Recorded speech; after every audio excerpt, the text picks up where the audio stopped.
640-687, le déclin des Mérovingiens et l'ascension des Pépinides.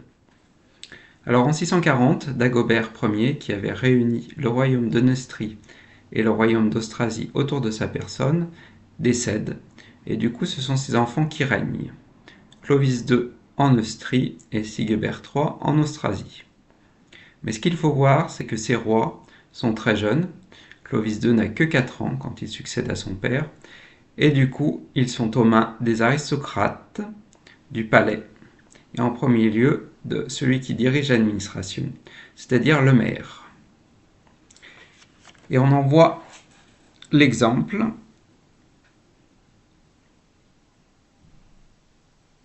avec Clovis, puisque Erchinoald ou Archambault, le maire du palais, le marie à une femme de son propre clan, Bathilde. Bathilde qui va d'ailleurs devenir une grande reine, fonder beaucoup de monastères et avoir une très grande influence sur son mari, puis ses enfants. Alors du côté de l'Austrasie, c'est un peu différent, puisque le maire du palais, le puissant Pépin Ier, le fondateur de la dynastie des Pépinides, décède juste un peu avant Dagobert, en 640, et Dagobert profite des jours qui lui restent pour mettre fin à l'influence de son clan en écartant son fils Grimoald au profit d'un certain Othon.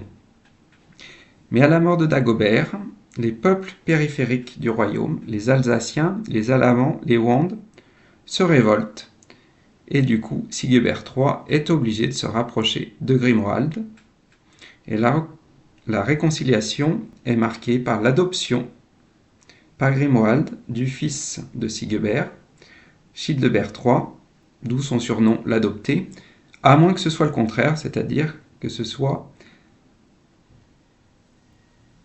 Sigebert III qui a adopté le propre fils de Grimoald. Les sources ne sont pas très précises.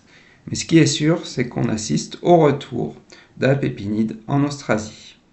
Alors à la mort de Sigebert III, en 656, Grimoald place son protégé, Childebert, roi, au détriment de l'autre fils de Sigebert, Dagobert II, qui est exilé en Irlande. Et on peut se dire que Grimoald est parvenu à occuper tout le pouvoir en Austrasie, mais ce n'est pas le cas, puisque du côté de la Neustrie, où Clovis II, mort en 657, est remplacé par son fils aîné Clotaire III, le deuxième fils, Childéric II, avec son frère aîné et Bathilde, décide de profiter de l'instabilité qui règne en Austrasie pour mener une expédition dont ils sortent vainqueurs. Grimoald est tué, Childebert III est tué, et Childéric II prend la place de Childebert et devient roi d'Austrasie. Du coup, cette fois, on peut se dire que les Neustriens, autour de Bathilde et de ses fils, sont les grands vainqueurs. Mais il va y avoir à nouveau un retournement de situation, puisque le fils aîné Clotaire III décède assez prématurément en 673, et à la cour de Neustrie apparaît un conflit entre le maire du palais Hébroin, qui veut que le fils cadet Thierry III devienne roi de Neustrie, et les partisans de Childéric II, autour de l'évêque Léger d'Antin, qui veulent réunir les deux royaumes autour de sa personne. Alors au cours de cette guerre civile, ils vont presque tous mourir.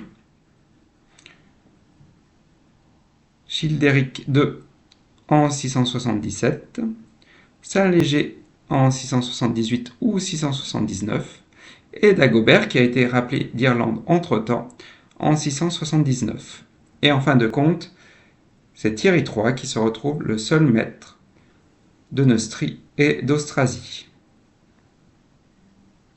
Mais c'est un peu une victoire en trompe-l'œil, puisque du côté de l'Austrasie, les aristocrates qui supportaient déjà mal le fait qu'ils soient dominés par un roi de Neustrie, décident à leur tour de profiter de tous ces désordres pour se révolter.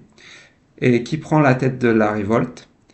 Eh bien, ce sont les petits-enfants de Grimoald, les enfants de sa fille Béguet, qui a fait un très beau mariage avec un aristocrate très important, Anséguisel, qui est le fils de l'évêque Arnoux de Metz. Donc, des enfants de Béguet, qui se nomment Martin et Pépin II, prennent la tête de la révolte. Alors Martin meurt lors d'une bataille en 679, qui est donc une année particulièrement meurtrière, mais en 687, Pépin II relance le conflit et parvient à vaincre l'armée de Neustrie à Tertry. Et il devient du coup le véritable maître du royaume des Francs. Donc Thierry III reste le roi, mais il est en réalité sous son emprise.